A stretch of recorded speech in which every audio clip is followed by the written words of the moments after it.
तर माझा सगळ्यात पहिला प्रश्न तुम्हा सगळ्यांना असा आहे की वसुंधरा वारसा पर्यटन या स्थळाची किंवा या सहलीची तुम्हाला म्हणजे माहिती कुठून मिळाली? कोण सांगेल याच्याबद्दल?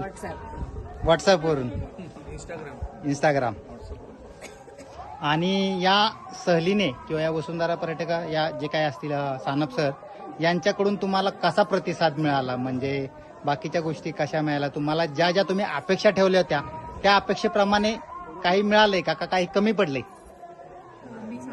हो हो, अपेक्षा जास्तच मिळालंय. हा. आणि सरांचा खूप सपोर्ट होता म्हणून मी आज येऊ शकले.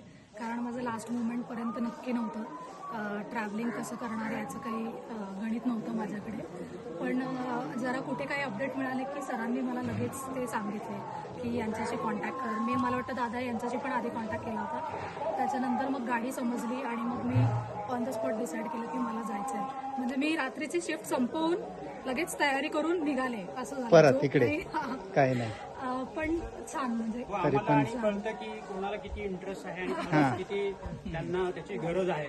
आम्ही तसं म्हणजे करून घेतो. तुम्हाला तसं नाही, आम्ही आहे नाही, इम्प्रूव्हमेंट वगैरे असं आता तरी मला काही सुचवायचं नाहीये. बर. पण यांच्या जीवावर मी तोडकी मोडकी असूनही यायचं धारिष्ट्य केलेलं आहे. हो. आणि ते मला फार बरं वाटलं.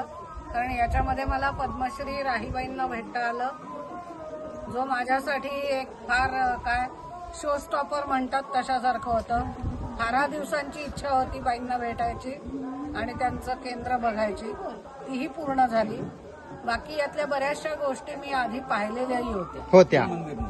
बर, मी एक कौतुकाची गोष्ट सांगेल मी माझ्याकडून की बघा शरीराची किती साथ आपल्याला असते आणि किती नसते हे आपण ज्यावेळेस कोणत्याही स्थळावरती जातो, मग ते देवालय असेल किंवा काही असेल, पण खूप ते ताकद एक खूप ऊर्जा निर्माण होते. आणि ते मी कालपासून पाहतोय.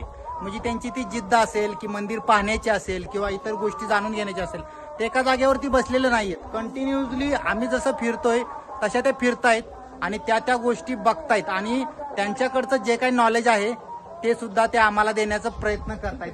खरंच खूप खूप धन्यवाद.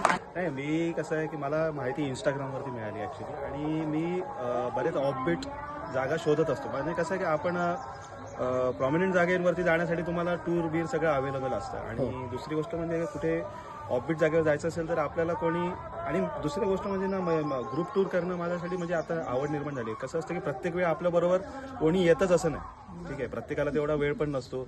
म्हणजे मी माझे 5-6 मित्रांना मिळालं विचारलं, हा नेहमी माझ्याबरोबर येतोच, म्हणजे कुठे जायचं असेल तर येणार. पण बाकीच्या लोकांनी मला टांग दिली. पण बाकीचं कसं आहे की ग्रुप टूरमुळे लोकांशी ओळखी होतात, परत नवीन नवीन जागा बघायला मिळतात. हा एक अनुभव असतो. आणि या टूरबद्दल बोलायचं तर म्हणजे जसं सचिन म्हणाला की आम्हाला गोंदेश्वरच फार महत्वाचं होतं की गोंदेश्वर म्हणजे मुळात गोंदेश्वरच मला हे 1 महिन्यापूर्वी कळलं की असं पण मंदिर आहे. माझं पहिल्यांदा म्हणत होतं की पहिल्यांदा आपण जावं त्र्यंबकेश्वरला, पण त्र्यंबकेश्वरच्या बाजूला गोंदेश्वर पण हे एक सुंदर मंदिर आहे हे नंतर कळलं. आणि मग आता गोंदेश्वरला जायचं कसं म्हणून मी शोधत असायचो. तर त्यामुळे मे बी ते इंस्टाग्रामवरती आलं आणि सानप सरांची टूर आली.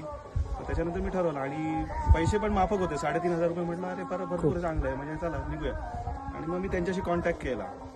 छान झालं, म्हणजे बऱ्याच गोष्टी नवीन चांगल्या बघायला लोक पण चांगली भेटली. आणि माझा नेहमीचा अनुभव आहे ग्रुप टूर मध्ये खूप चांगले लोक भेटतात. आणि थोडंसं सुरुवातीला बोलणं होत नाही, म्हणजे सुरुवात जसं जसं ओळख होते तसं लोक आपले गोष्टी अनुभव सांगायला सुरुवात करतात. मजा येते आणि नंतर एक प्रकारची वेगळीच बॉन्डिंग आपल्या सगळ्यामध्ये निर्माण होते.